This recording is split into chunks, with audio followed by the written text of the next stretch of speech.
قلبي اتعلق بيك، قلبي اتعلق بيك وعينيا عليك.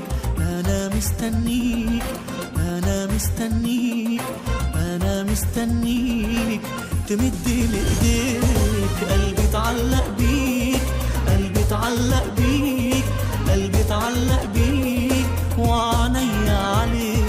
أنا مستنيك، أنا مستنيك، أنا مستنيك تمد لي إيديك. قلبي اتعلق بيك، انت كل ما ليا. قلبي اتعلق بيك وبحبك يا فدية. قلبي اتعلق بيك، انت كل ما ليا. قلبي اتعلق بيك وبحبك يا فدية. ملجئي وحصني صخراتي القوية، وفرحي دوما فيك، وفرحي دوما فيك.